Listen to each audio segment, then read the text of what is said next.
Hello दोस्तों, मैं राकेश चौधरी आपका मैथमेटिक्स टीचर वेलकम करता हूँ डिजिटल तैयारी के यूट्यूब चैनल पर। जैसा कि आप देख सकते हैं, हम बात कर रहे हैं आर.एस. अग्रवाल हिंदी वाली बुक के बारे में, जिसमें हमारा चैप्टर है द्विघात समीकरण और उसका पार्ट नंबर सेकंड देख रहे हैं।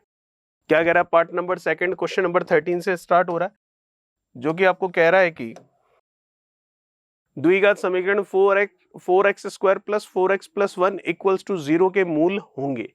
ठीक है, मूलों की प्रकृति आपको बतानी है, तो हम कंपेयर कर लेते हैं इससे। जो हमारी स्टैंडर्ड इक्वेशन होती है, ए की वैल्यू कितनी देख पा रहा हूं मैं 4, बी की वैल्यू मैं कितनी देख पा रहा हूं 4 और सी की वैल्यू कितनी देख पा रहा हूं 1। तो अब हम निकालेंगे डी, जो कि होता है बी स्क्वायर माइनस 4ac। तो बी में देख पा रहा हूं कितना है 4, 4 का स्क्वायर माइनस 4, ए कितना है 4 और सी कितना है 1। 4 का स्क्वायर 16 माइनस 4 इंटू 4 16 इंटू 1 16। तो 16 माइनस 16 कितना आया 0। तो अगर बी स्क्वायर माइनस 4ac मतलब कैपिटल डी की वैल्यू अगर 0 आ जाती है तो मूल क्या होते हैं, वास्तविक होते हैं और समान होते हैं। तो सेकंड ऑप्शन हमारा सही होगा।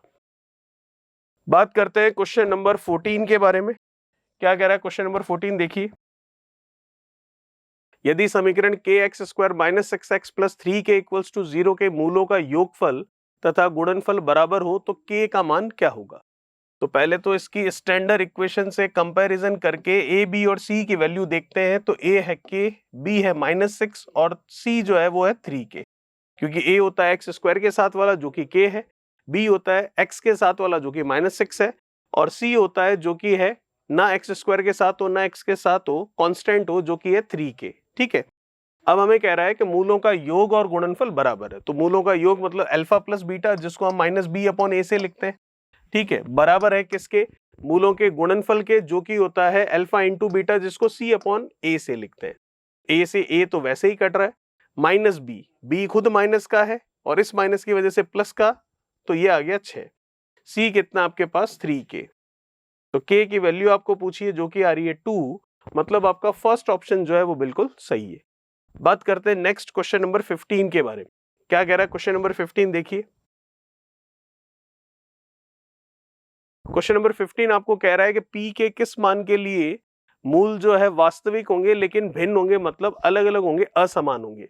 तो भिन्न कब होते हैं, वास्तविक और भिन्न कब होते हैं, जब D square is greater then क्या होता है 0। ठीक है, तो कंपैरिजन कर लेते हैं। ए की वैल्यू मैं देख पा रहा हूं एक्स स्क्वायर के साथ वाला मतलब 1, बी की वैल्यू मैं देख पा रहा हूं एक्स के साथ वाला मतलब -4, और सी की वैल्यू मैं देख पा रहा हूं जो एक्स स्क्वायर या एक्स किसी के साथ नहीं है, कांस्टेंट टर्म है, जो कि है पी। तो मुझे पता है डी होता है B square minus 4ac is greater than 0, यही कह रहा है वो। तो बी स्क्वायर मतलब -4 का स्क्वायर तो 16 हो गया, 4 का स्क्वायर 16 और माइनस का स्क्वायर प्लस हो गया। 4a की बात करूं तो 1 है, सी की बात करूं तो p है ग्रेटर देन 0। तो ये 16, ये 4p हो गया, उधर चला जाएगा, ये 4p, 4 से इसको कैंसिल कर दिया तो 4 इज ग्रेटर देन p या p इज लेस देन 4 कह दीजिए। तो वो ऑप्शन मैच कर रहा है हमारा कौन सा, फर्स्ट ऑप्शन बिल्कुल सही है। ठीक है, चलिए बात करते हैं नेक्स्ट क्वेश्चन नंबर 16 के बारे में। क्या कह रहा है क्वेश्चन नंबर 16, देखिए। क्वेश्चन नंबर 16 है जो कि आपको कह रहा है कि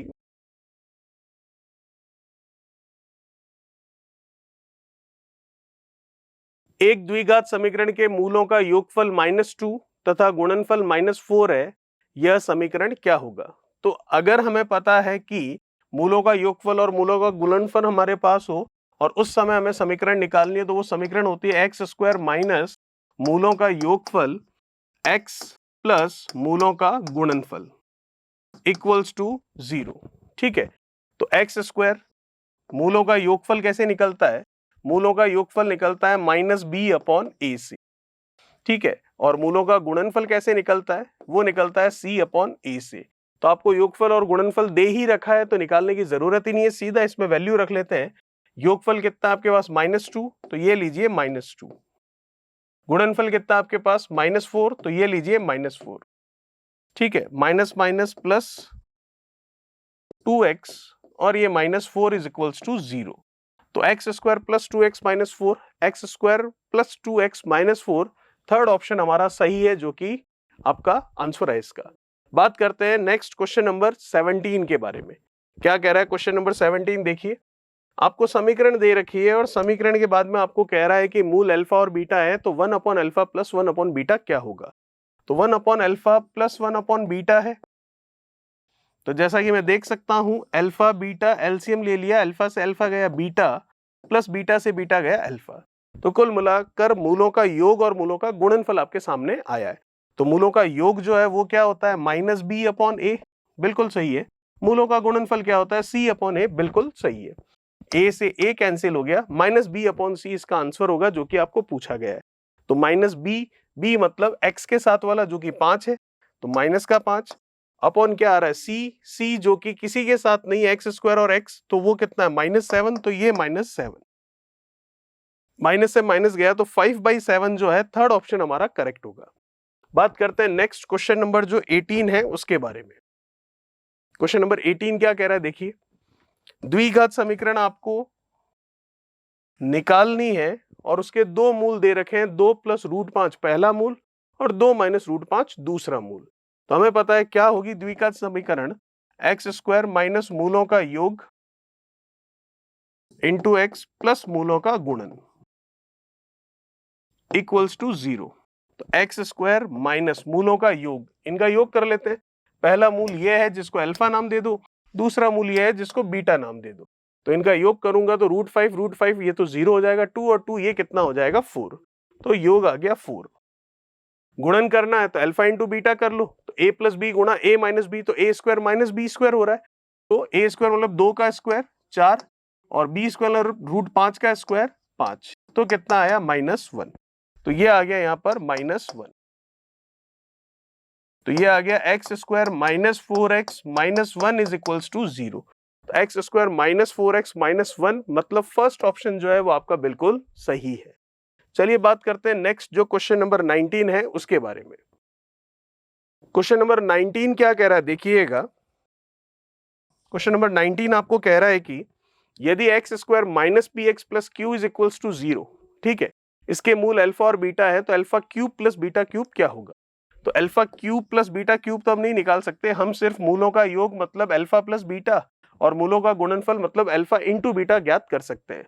तो इसको इस फॉर्मेट में अगर लिखें तो हम लिख सकते हैं क्या? अल्फा प्लस बीटा का whole cube minus 3 alpha beta alpha plus beta, ये फॉर्मूला आपके सामने बनकर आता है। तो हम देख सकते हैं यहाँ पर alpha cube plus beta cube को हम लिख सकते हैं इस तरीके से, ठीक है। तो अब इसके बारे में आगे देख लेते हैं हम, जो कि हम निकाल पा रहे हैं कि अल्फा प्लस बीटा मूलों का योग, तो a की वैल्यू कितनी है 1, b की वैल्यू कितनी है -p और c की वैल्यू कितनी है q। तो अल्फा प्लस बीटा क्या होगा? अल्फा प्लस बीटा तो होगा -b अपॉन a, तो -b अपॉन a जो कि आ रहा है p, ठीक है। और अल्फा इंटू बीटा गुणनफल क्या होगा? c अपॉन a, c मतलब q अपॉन a, तो ये q वैल्यू रख देते हैं। अल्फा प्लस बीटा योगफल की वैल्यू रखें p, तो p का क्यूब -3 अल्फा बीटा, गुणनफल की वैल्यू रखें तो q और योगफल की वैल्यू रखें अल्फा प्लस बीटा, तो कितना? p। तो ये आ रहा है p क्यूब -3pq, ठीक है, जो कि हमारा ऑप्शन है कौन सा? p cube -3pq, p cube -3pq मतलब फोर्थ ऑप्शन आपका करेक्ट है। 20 नंबर क्या कह रहा है देखिए, क्वेश्चन नंबर 20। क्वेश्चन नंबर 20 में भी आपको कह रहा है एक इक्वेशन है x² plus px plus q is equals to 0 और उसके मूल है अल्फा और बीटा, तो alpha upon beta plus beta upon alpha क्या होगा? तो हमें निकालना है ये, लेकिन हम सिर्फ निकाल सकते हैं मूलों का योग और मूलों का गुणनफल। तो जो दे रखा उसको पहले लिख लेते हैं। एलसीएम ले लिया अल्फा बीटा, तो नीचे तो मूलों का गुणनफल आ जाएगा, कोई दिक्कत नहीं है। बीटा से बीटा गया अल्फा बचा, alpha into alpha alpha square, alpha से अल्फा गया बीटा बचा, तो बीटा इंटू बीटा बीटा का स्क्वायर, ठीक है। चलिए तो इसको मैं क्या लिख सकता हूं? Alpha square plus beta square को इसको मैं लिख सकता हूं अल्फा प्लस बीटा का होल स्क्वायर, ठीक है। इसमें से मैं कम कर दूं 2 अल्फा बीटा, तो वो बराबर आ जाता है alpha square plus beta square के। कुछ नहीं किया, अलजेब्रा बीज गणित का जो फॉर्मूला होता है a प्लस बी का होल स्क्वायर वाला, उसी से हमने इसको लिखा है। माइनस में भी लिख सकते थे, लेकिन अल्फा माइनस बीटा मतलब मूलों का अंतर हम नहीं निकाल सकते, इसलिए हमने प्लस वाला ही लिखा है। यहां कंपेयर करूं तो a कितना है 1, b कितना है p और c कितना है q। तो बस इसको निकाल लेते हैं। तो हमें पता है अल्फा प्लस बीटा मतलब मूलों का योगफल, जो कि होता है -b जो कि है p अपॉन a जो कि है 1, तो -p ही हो गया। अल्फा बीटा जो कि होता है c अपॉन a मतलब q अपॉन 1 मतलब q हो गया, वैल्यू रख लेते हैं यहाँ पर। अल्फा प्लस बीटा मतलब minus p whole square, alpha beta मतलब q, ठीक है, और अपॉन अल्फा बीटा मतलब q। तो माइनस का स्क्वायर प्लस p का p square 2q upon of q, तो p square minus 2q, p square minus 2q upon q, first option आपका सही है। चलिए बात करते हैं नेक्स्ट जो क्वेश्चन है, क्वेश्चन नंबर 21, उसके बारे में। 21 क्या कह रहा है आपको, यदि 3x square plus 8x plus 2 is equals to 0 के मूल अल्फा और बीटा हो तो alpha cube plus beta cube क्या होगा। पहले तो इस इक्वेशन की स्टैंडर्ड इक्वेशन से कंपैरिजन करें तो a तो 3 आ गया, b 8 आ गया और c मेरा 2 आ गया। हमें निकालना है alpha cube plus beta cube, तो क्यूब के लिए हमारे पास डायरेक्ट कुछ भी नहीं है, हम केवल अल्फा प्लस बीटा मतलब मूलों का योग और अल्फा बीटा मतलब मूलों का गुणनफल, ये दो चीज याद कर सकते हैं। तो अल्फा प्लस बीटा मूलों का योग क्या होगा, माइनस बी अपॉन ए, और अल्फा बीटा मूलों का गुणनफल क्या होगा, सी अपॉन ए। अब इसको इन दोनों के फॉर्मेट में लिखना है तो वो हम लिख सकते हैं कैसे, देखिए अल्फा प्लस बीटा का होल स्क्वायर माइनस, कहां से लिख पा रहे हैं, ये हम लिख पा रहे हैं जो हमारे ये होल स्क्वायर नहीं सॉरी होल क्यूब होगा, ये हम लिख पा रहे हैं जो अलजेब्रा का फॉर्मूला है वहां से। तो alpha cube plus beta cube को हम लिख सकते हैं कि अल्फा प्लस बीटा का क्या हो जाएगा, ये whole cube minus 3 alpha beta alpha plus beta. अभी अभी हमने लिखा था, आप देख सकते हैं इससे पहले भी एक क्वेश्चन किया था हमने इस तरह से, ये रहा अल्फा प्लस बीटा का cube minus 3 alpha beta alpha plus beta. चलिए तो अल्फा प्लस बीटा है हमारे पास माइनस 8/3, अल्फा बीटा हमारे पास 2/3 और अल्फा प्लस बीटा है माइनस 8/3। 3 से ये 3 कैंसिल हो गया, माइनस माइनस तो प्लस हो जाएगा, ठीक है। 8 का 2 से कर लेंगे तो 16 और 16/3 हो जाएगा। चलिए यहां तक तो ठीक है। पीछे वाला 3 का क्यूब करेंगे 27 हो जाएगा और 8 का क्यूब करेंगे 512 और वो भी माइनस में। चलिए ठीक है, अब कुछ नहीं, इसको सरल कर लेते हैं, 27 और 3 का एलसीएम ले लेते हैं जो कि 27 ही होता है। 27 से 27 ये तो जाएगा तो 512 तो आएगा ही, 3 से 27 जाएगा कितना 9 बार, ठीक है, और 9 का हम कर लेंगे किससे 16 से, तो कितना हो जाएगा 16 का 9 से करेंगे तो 144, 50 और 60, ठीक है, तो ये 144। तो अब इसमें से इसको कम कर लेते हैं, 27 तो आना ही है, माइनस का भी आना है, तो ये नहीं होगा, ठीक है, और 512 में से 144 करेंगे तो 46, ये वाला भी नहीं होगा, तो कौन सा हो जाएगा -368, मतलब कौन सा ऑप्शन, थर्ड ऑप्शन आपका सही है। चलिए बात करते हैं 22 के बारे में। 22 में आपको x की वैल्यू निकालनी है और इक्वेशन आपको दे रखी है, निकाल लेते हैं कैसे, x square plus 1 upon x square minus 1 equals to 5/4, cross multiplication कर लेते हैं, वज्र गुणा जिसको हम कहते हैं,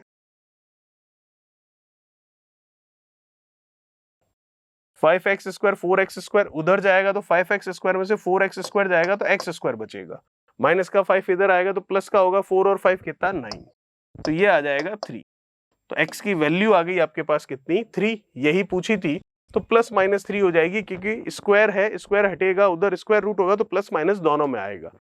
यहां से भी हमको x की ही वैल्यू निकालने को कहा जा रहा है, तो x की वैल्यू निकाल लेते हैं, x/2 है, इसका whole square minus x is equals to 48। आप चाहो तो x की वैल्यू रखकर जहां पर 48 आ जाए बराबर में वही आंसर कर लो और यहीं से x की वैल्यू निकालो तो भी आपकी मर्जी है। तो हम एक्चुअल में ऐसा करते हैं कि इसी की वैल्यू रखकर देख लेते हैं, 16 रखूं तो 8 आएगा क्योंकि 16/2 करूंगा 8 होगा, 8 का स्क्वायर करूंगा 64, 64 में से अगर 16 कम कर लें तो 64 में से अगर 16 कम कर ले, ठीक है, तो कितना आ जाएगा, ये आ जाएगा आपके पास 14, तो ये आ जाएगा 14 है तो ये आ गया 8 और ये 58 आ रहा है, 48 आ रहा है, तो फर्स्ट ही ऑप्शन हो रहा है, तो और ही अच्छी बात है, आगे चेक करने की भी जरूरत नहीं है। चलिए 24 जो कि लास्ट क्वेश्चन है हमारा इस चैप्टर का भी और इस वीडियो का भी, क्या कह रहा है देखिए, ax square plus b x plus c standard equation given है आपको, किसकी, द्विघात समीकरण की, मूल एक दूसरे के व्युत्क्रम हो तो इन चारों में से क्या होगा। तो मूल एक दूसरे के व्युत्क्रम हो तो मान लेते हैं रूट्स क्या है, कुछ भी मान लेते हैं, जैसे कि पहला रूट हमने मान लिया, फॉर एग्जाम्पल कुछ भी मान लीजिए, जैसे कि k मान लिया, तो दूसरा वाला रूट क्या होगा 1/k।